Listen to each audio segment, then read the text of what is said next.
I've been lucky enough to work on quite a few projects in Richmond, so I really had to narrow down what I was going to talk about tonight. So what I thought I'd do in this presentation is just explore some aspects of Richmond through ideas about water, island land, and lines on the land. And to me, this is Finn Slough in 1981, and that really epitomizes that. It didn't work? Okay. That's okay. Actually, this was in the first presentation. It showed the formation of the delta with the sediment coming down through the Fraser River from 10,000, 5,000, and current day. So just showing that relationship between Richmond and the Fraser River. This is the map of the natural original vegetation based on documented surveyors' notebooks. During their surveys of the Delta in the 1890s. Some of the distinct vegetation we see today is Crabapple Ridge on the far right and the brown area in the middle, which is the Lulu Island Bog. This is the pond at the Richmond Nature Park, which is located on a portion of the Lulu Island Bog, once a predominant feature in Richmond. Plays a role today in wildlife habitat, biodiversity, and open space in the city. Bogs are created in part because of a high water table, which is epitomized in Richmond.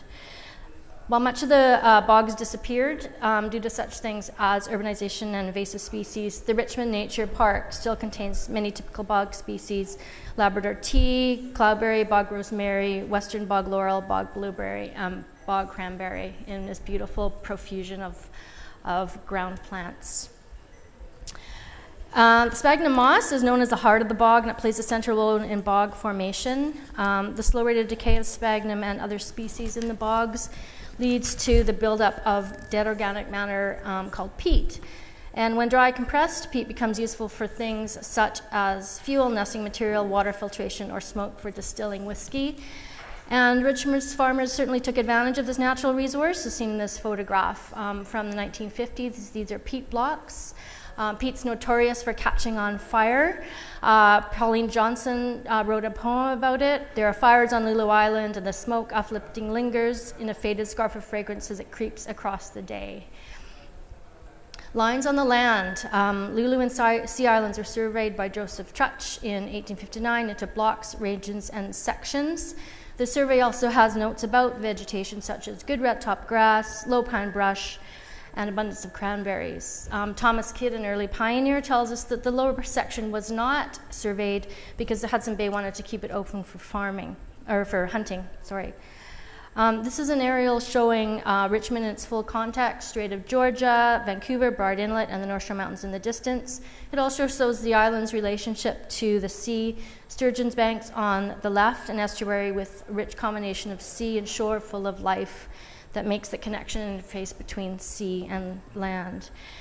As does the South Arm Slough complex, the previously unsurveyed area, another different type of connection between land and water. Sloughs occur where the surface of the ground coincides with the water table, creating random channels that punctuate the grid of the orderly agricultural fields of the South Arm. Sloughs create a landscape where settlement interacts with both the land and the river. Here, Finn Slough settled in the 1890s by the close-knit Finnish immigrants. Richmond sloughs were important as transportation corridors for settlers and for the Musqueam First Nation, within whose traditional territory Richmond is located. The close land-water relationship was also part of the challenge for the early settlers, needing to ready the land for cultivation and habitation. All over the island, ditches were constructed that followed the grid of Trutch's lines on the land to drain the farm fields and to collect runoff. This is East Richmond. This created the original large lot settlement patterns of Richmond, with homes clustered on the road edges and farms, ditches, and roads running along the north-south, east-west grid. This was referred to as Richmond's giant checker game in the 1950s. Roads were named for settlers: Steveston Highway for places, Garden City Way for activities, Rice Mill Road. This is a subdivision, one of the earliest subdivision plans for the Garden City subdivisions. Within these large lots came the increasingly dense subdivision of the original grid into individual building lots. This subdivision dates from 1909 and refers to Lulu Island's nickname for its agricultural potential, a garden suburb supplying quantities of produce to Vancouver and Westminster, and leading to distinctive post-World War II settlements like this. The Cartner subdivision on Westminster Highway. This was created by the Veterans Land Act after World War II with the intent of rehabilitating Canadian veterans by resettling them on land, providing housing, and 1-acre parcels for part-time farming. A new type of line on the land. When residential areas within section lines were internalized in the 1950s in the era of large-scale suburbanization and new bedroom community idea of having it all, yet continuing Richmond's ongoing relationship with the water. This is Seafair Estates, adjacent to Sturgeon Banks, showing the small pump station there at the intersection, and the houses face inward and turn their backs to the sea.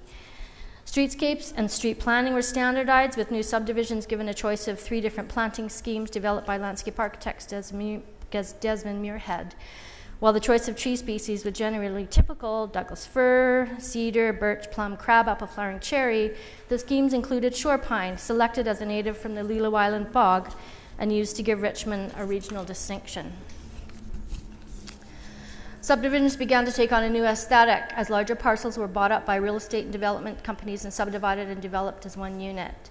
J.S. Wood was a realtor and developer who was responsible for a unique Richmond housing type known as the Woods Bungalow, which, like most suburban tract housing, was economical and easy to build. All of this new development showed a life full of promise.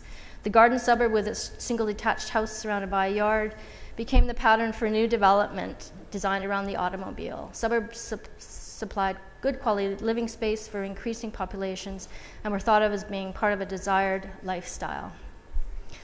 But heritage in Richmond is not just about the past. Today, the city reflects Richmond's high-tech boom that flourished in the 1980s and 90s, included companies as diverse as McDonnell Detweiler, Abco Aerospace, Whitewater West, and Sierra Wireless.